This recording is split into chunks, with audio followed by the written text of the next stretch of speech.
Hello, this is Joshua for Frost Dragon Designs, and today I'd like to talk to you about my Treble Clef Cat hard enamel pin.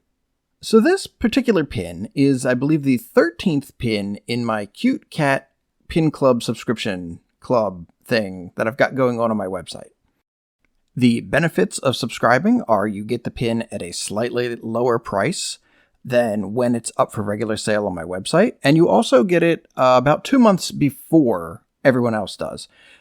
So something will go up for the club for a particular month.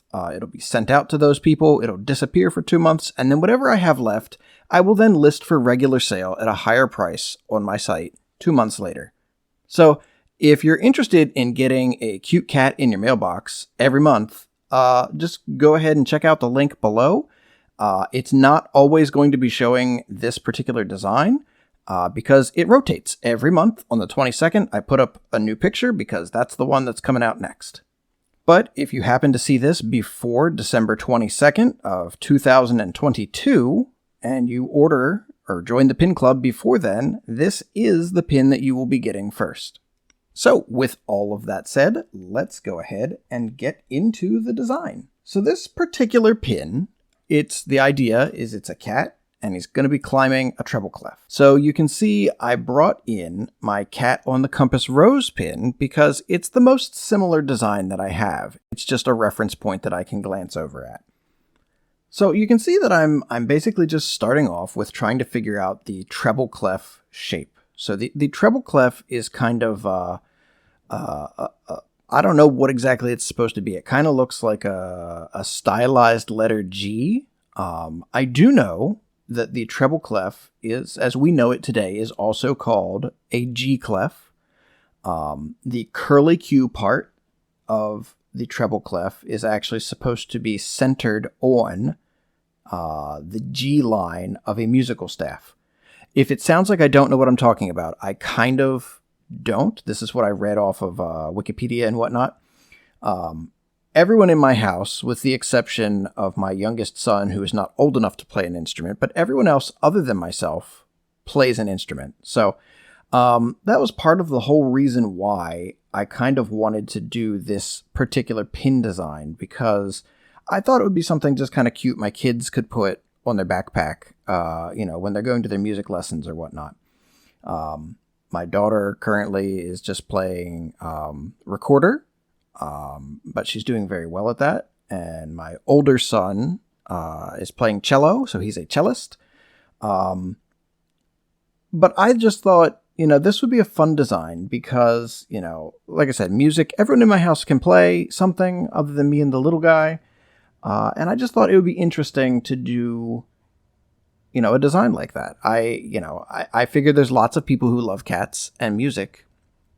So I figured this would probably appeal to them. And even if you're not a player of a particular instrument, I figured that most people at least enjoy listening to some type of music. So the particular... So at first I tried putting the cat from the compass rose onto the clef, the treble clef, or G clef, whatever we're calling it. Treble clef, I guess, is what most people call it. But I couldn't figure out a quick and easy way to make it just work, just by hanging the cat from the other design onto this one.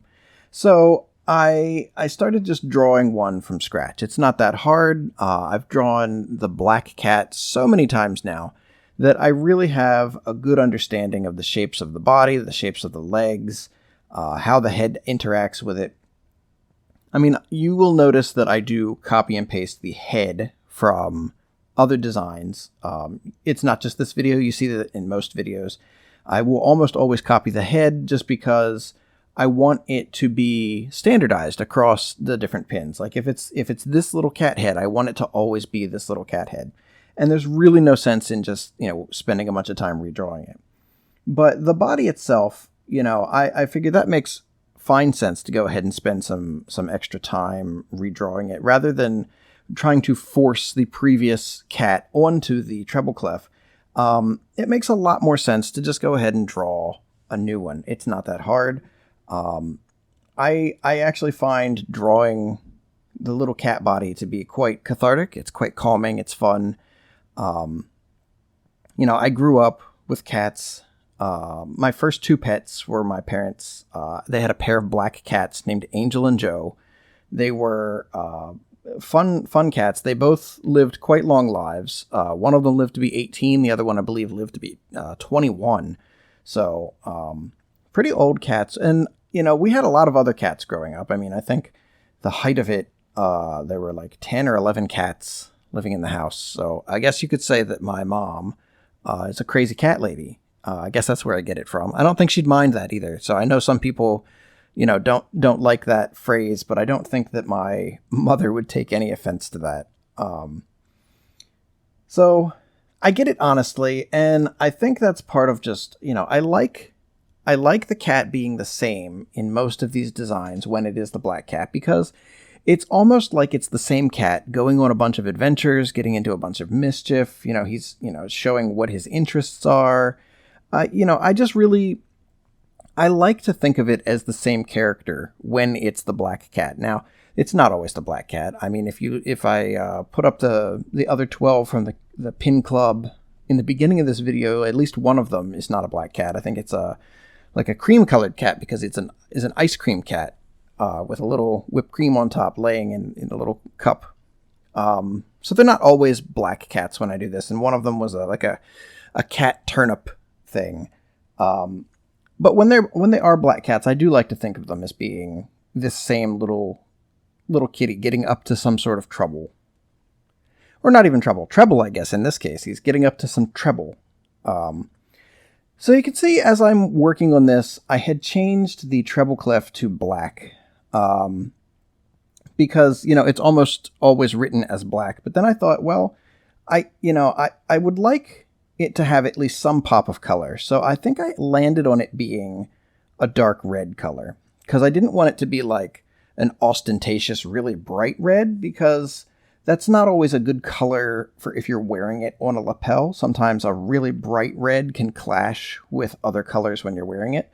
But I figured something a little bit darker would work just fine and wouldn't really cause that many problems if somebody were to want to actually wear the pin on their lapel. So we went with the dark color. You'll probably also have seen in this video several times I switched things to a green color. And that's not because I'm trying out green to see if it looks good. I know that that's not the color I want to use. But what I'm doing there is I'm making a unified copy of the whole shape. I'm turning it green and then sending it to the back layer. I do that so I can get a thicker edge line around the entire outside of the pin. But sometimes it does weird stuff when I merge the layers into one for that. So I change it to green so that if it, filled in an area that's supposed to be a cutout, I'll be able to see it real easily because there'll be a spot of bright green. So if you've seen that in my other videos, that's what's going on there. Is I'm basically making sure that my very outer line is thicker and that it's not going to, have an area be filled in that I never intended to be filled in, because I had that happen once on a pin, and it was kind of one of those, fool me once, shame on you, fool me twice, shame on me. I learned my lesson, and I have adjusted my workflow to compensate for that. So, I mean, just a few little adjustments more, and he is, happily perched, climbing and curious up on the treble clef. There wasn't a whole lot of, costume design or things like that. We're going to have some of that coming up. But for this pin, it was just, getting the kitty to look like he's being curious and climbing up on that red treble clef. And I really like the way it looks, and I hope you do too. If you really do more enjoy kind of costume design and that sort of stuff, you're in luck, because I will be launching a new large project early next year, and I'm going to be gearing up for that. And I'm going to have videos for all of those designs. It's going to be very similar to it's in the same vein as my Black Cat RPG projects. It's just a little bit different. So stay tuned for that. And if you want to see and be in the know on that sort of thing, go ahead, like and subscribe. There's going to be some videos about that coming up soon. Thank you so much for spending some of your day with me, and I'll see you in the next one.